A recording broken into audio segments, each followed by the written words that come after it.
Olá meninas! Então hoje eu tô aqui para falar com vocês sobre um tema que até foi abordado nas caixinhas de pergunta do Dr. Rafael, que é sobre a indução do trabalho de parto. Então é um tema muito polêmico, né? Algumas pessoas são contra, outras são a favor, e eu tô aqui para esclarecer um pouquinho, mostrar para vocês quando que são as indicações de se fazer a indução, como que se faz essa indução e o porquê que a gente faz a indução do trabalho de parto.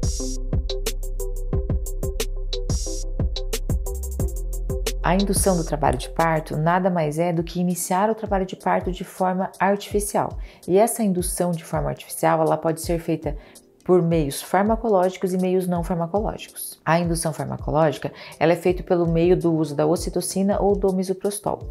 Já a indução não farmacológica, ela pode ser feita por meio do uso de uma sonda ou de um balão de dilatação do colo cervical, ou até mesmo a realização da amiotomia, quando a paciente já tem um certo grau de dilatação, para se esperar com que se ocorra o desencadeamento do trabalho de parto de forma espontânea.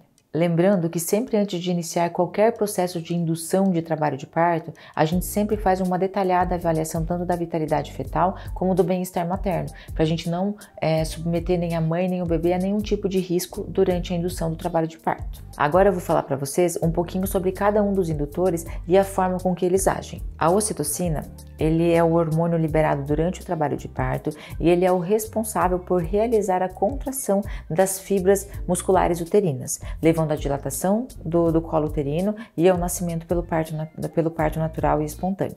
A ocitocina ela é liberada basicamente em três períodos da vida da mulher. Então ela é liberada durante o trabalho de parto, durante a amamentação, por ela também é responsável pela ejeção do leite, e ela também é liberada em grande quantidade durante o orgasmo feminino. Então, durante esses três períodos da vida da mulher, a gente tem a liberação da ocitocina. A ocitocina, ela é indicada como indutor de trabalho de parto quando a gente tem um colo uterino muito favorável, né? Se você tem um colo uterino com um certo grau de dilatação, um colo uterino já bem amolecido, numa posição favorável, a gente pode iniciar a indução do trabalho de parto diretamente com a ocitocina. E para saber se a gente pode utilizar diretamente a ocitocina, a gente vai utilizar o índice de Bishop, que eu vou colocar para vocês nessa próxima tabelinha, onde a gente vai fazer a classificação do colo uterino, para saber se ele está favorável ao uso direto da ocitocina ou se ele precisa de um preparo do colo uterino, né? Se ele precisa passar por algum outro tipo de método para fazer o preparo desse colo para depois ser utilizada a ocitocina. Então, o índice de Bishop a gente usa para avaliar se a gente já tem condições de fazer a utilização direta da ocitocina durante a indução do trabalho de parto, ou se a gente precisa fazer um trabalho de amadurecimento desse colo. Então o índice de Bishop ele vai avaliar a dilatação do colo uterino, quanto que esse colo já tem de dilatação, o apagamento do colo uterino, que é o quanto de grossura esse colo já tem, né, o quanto que ele já apagou, e também a consistência desse colo, se esse colo ele é um colo firme, se ele é um colo médio ou se ele já é um colo bem amolecido. Também a gente vai avaliar a posição do colo uterino, se ele é um colo uterino que ainda está posterior, se ele já está um colo uterino intermediário ou se ele já é um colo uterino central. Então, por meio da avaliação de todos esses fatores, a gente vai obter uma pontuação, né? E de acordo com essa pontuação, a gente vai saber se a gente pode usar diretamente a ocitocina ou se a gente precisa fazer o amadurecimento desse colo antes de utilizar a ocitocina. E a gente sabe, né, que quando o índice de Bishop ele é superior a 6, né, aquela pontuação toda que a gente faz, como eu mostrei para vocês ali naquela tabela, se ele for superior a 6, a gente pode utilizar diretamente a ocitocina como indutor. Então agora eu vou falar um pouquinho sobre o misoprostol. Então o misoprostol é uma forma de indução farmacológica como a ocitocina, só que o misoprostol ele não vai causar, né, diretamente as contrações uterinas como a ocitocina. O misoprostol ele é usado inicialmente para fazer o amadurecimento do colo uterino. Então ele vai agir amolecendo esse colo uterino e fazendo com que esse colo uterino se apague, ou seja, que ele fique mais fino. Então o misoprostol, né, ele é até conhecido comercialmente como Cytotec. Algumas de vocês já devem ter ouvido falar daquela medicação abortiva, né, que as pessoas usam para induzir o aborto.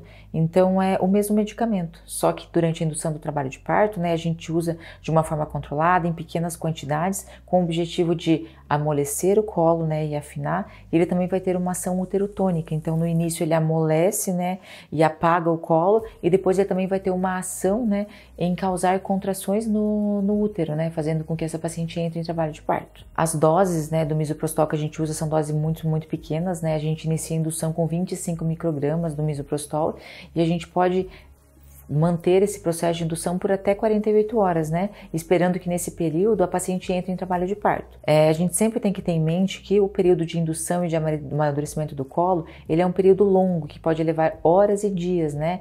Então a paciente ela tem que ter consciência que ela vai internar e que provavelmente ela não vai, né, desencadear o trabalho de parto já no primeiro dia. Muitas vezes, né, leva 24, 48 horas para se iniciar o trabalho de parto. Quais que são as formas, então, de administração, né, dos indutores farmacológicos? Então, a ocitocina, a aplicação dela é endovenosa, né? Ele é um soro que a gente coloca, que é colocado dentro da veia da paciente, né? E a indução é feita de forma endovenosa. Já o misoprostol, a apresentação deles são em comprimidos, né? Um comprimido branco, que geralmente a gente coloca via vaginal, né?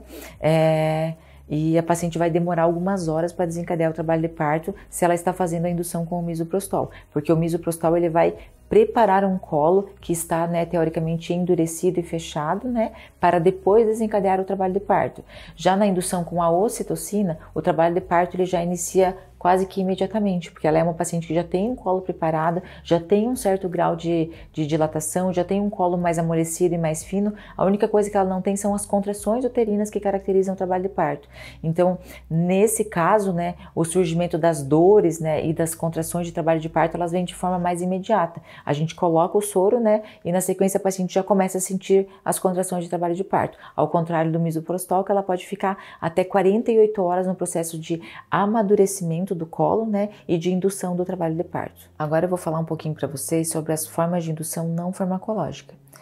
Eu vou iniciar falando sobre o método de Krause, tá? Que é a utilização de sonda de Foley para dilatação do colo ou até mesmo do balão próprio para dilatação de colo uterino. Esse método ele faz a dilatação mecânica do colo uterino e, consequentemente, após isso, acaba tendo desencadeado o trabalho de parto espontâneo. A parte mais interessante, né, da indução com os métodos não farmacológicos é que eles podem ser utilizados em pacientes que tiveram cesáreas prévias, né? A gente sabe que tanto o misoprostol como a ocitocina, né, a gente não deve estar utilizando naquelas pacientes que têm cesárea prévia, mas os métodos não farmacológicos, eles são liberados e eles podem sim ser utilizados nos pacientes que já tiveram cesarianas anteriormente. Eu vou mostrar para vocês agora na próxima imagem como que funciona, né, e como que é o balão e a sonda.